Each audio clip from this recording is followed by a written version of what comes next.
think I also smelled sea salt in the air. Then I also felt as if I was inside another city, other than Bedford-Stuyvesant. Or maybe this place did not look like Malcolm X or areas in Bedford-Stuyvesant that I never explored into. Well, anyhow, I then placed myself up against a project wall, and then I saw a black male midget, or a black short person, coming off an elevator inside a project complex which stood a few feet before me. Instantly, I wanted to wave and say something to this short person, but I was so scared. Then I seen a group of black men inside a ground floor project building, which was directly across from the building I spotted the midget in. The midget walked out of his building, and then he came outside. I believe he sneakily spotted me crouching down around the corner of the building that this small individual was in. I believe that once the small person seen me, he had gone into the building where there was a group of black men in the ground floor, like I just mentioned.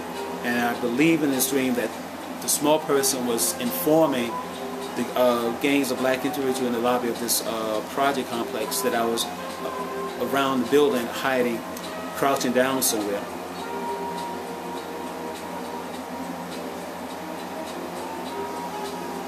And once I realized that I believe the midget was informing on me that I was hiding around the building, I began to feel very terrified, and I decided to conveniently leave this dream, and then I woke up from this bizarre incident, or this bizarre dream. The next number in this piece is the number 2. This segment is called Section 10, Two Black People Dream, or Two Black Teenagers Dream, or S10 2BLKTAGD. In the month of April 11, 2010, I recorded this dream inside my dream book. Today I dreamt that I was inside a bus. I believe K and I was in this bus. It felt like a late afternoon, or it might have been nighttime. The bus we were in was slightly crowded with other passengers. I sat by the window and I looked out through the bus window, and I spotted a group of black teenagers. These teenagers wore in spring or summer wear. I seen maybe 1 or 2 teenagers wearing white tank tops or t-shirts. The teens stood motionless. The only part of their bodies that they moved were their heads. They were scanning the streets for something or somebody. Then they gazed upon a mature black man coming their way. The mature black man came even closer to the black youth.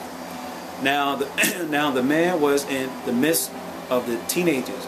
Then suddenly the teenager hit the individual for no apparent reason. After they punched and kicked this person, some of them held him. Then they once again became still. The only part of their bodies that they moved were their heads again. They scanned the streets once more. Then their eyes fell upon another mature-looking black man who wore dreadlocks. They grabbed their new hostage. Then they forced this new person with the dreads to kick the other mature man they assaulted a few minutes ago. They made their new hostage kick the other hostage in his testicles.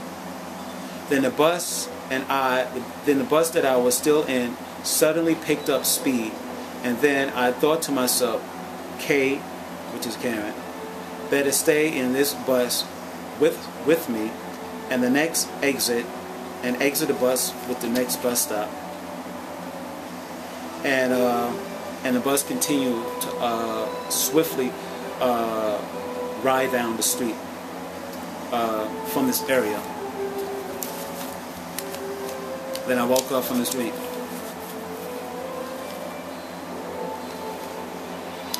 Okay, the next number in this segment is the number 3. This segment is called Section 10, One Black Zombie Dream, or S10 1 BLKZD. In the month of May 8th, 2010, I recorded this dream inside my dream book. I dreamt that it was daytime and I was outside somewhere. I believe it might have been a spring or summer day. I wore light clothing. I seen white people in the streets before me. I sensed most of the white people I seen in the streets were law enforcement, wearing civilian clothing. I also picked up that something terrible had happened. The reason why I felt this way is because the people I seen looked perplexed. The next thing that took place inside this dream was now I was riding inside an elevator with 2 or 3 Hispanic looking individuals. One of the individuals had a small dog inside his shoulder bag. I picked up while the elevator was going upward that the people in this elevator left this building for some unknown reason to me, and then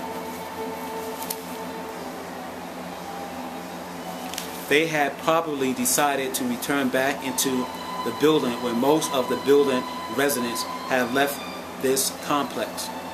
The Hispanic individuals did not notice me inside the elevator. The elevator finally stopped upon the top floor or near the top floor. The people inside the elevator walked out and they walked into an apartment which was occupied with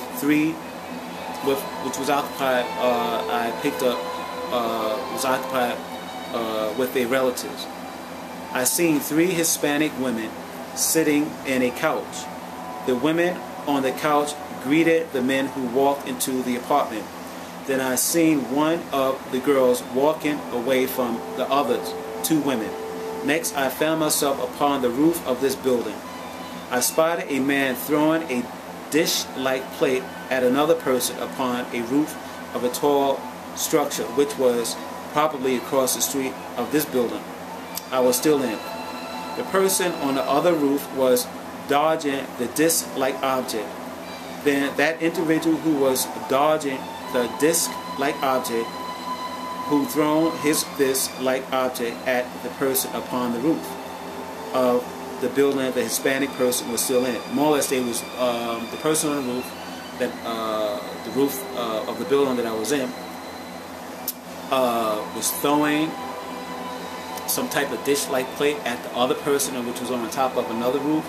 And this building with the Hispanics, it maybe not per se was a roof that was connected to the Hispanic man and the Hispanic woman. It could have been a terrace. Anyhow, I believe these individuals were trying to sever their heads off with their plates. Then I heard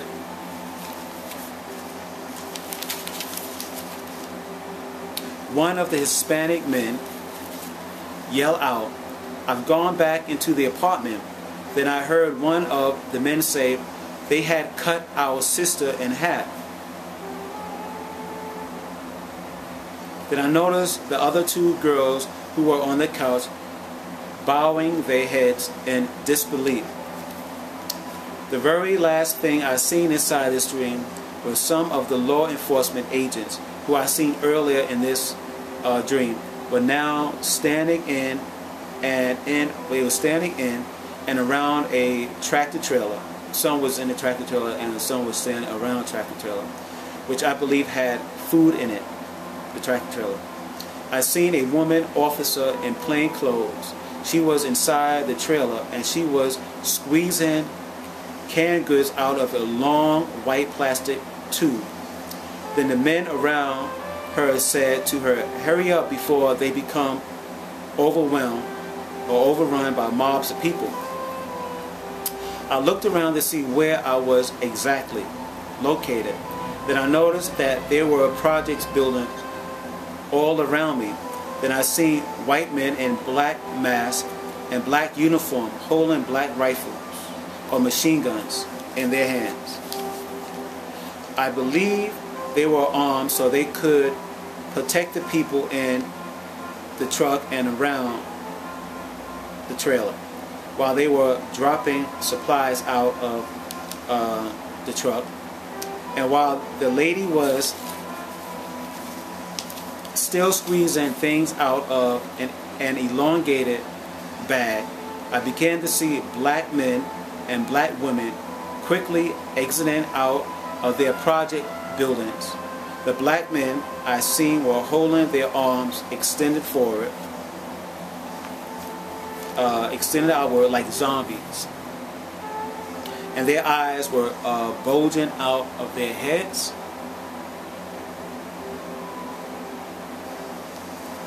They actually looked like zombies to me.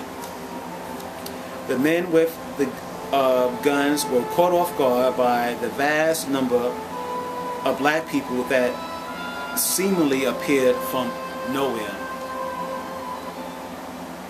I woke up feeling that I really understand why God wants me to go to Alaska to get away from all the stuff that I seen in my dreams, which I truly believe is going to happen. God, just put it this way, it's going to happen very soon.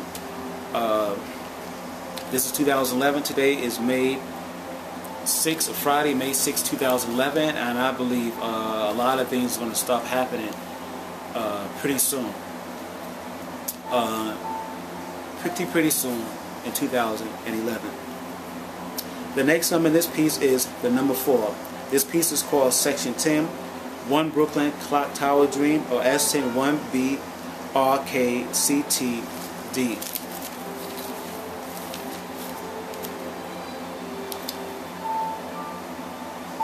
In the month of May 19th, 2010, I recorded this dream inside my dream book. Today I dreamt that I was walking towards a Brooklyn clock tower. It was daytime. Today it was daytime, and I was walking fairly close to the tower, the Brooklyn clock tower. And as I walked closer to the tower, I said to myself, I dreamt about the Brooklyn clock tower a lot of times. I stopped walking so I could stand still and just gaze my eyes up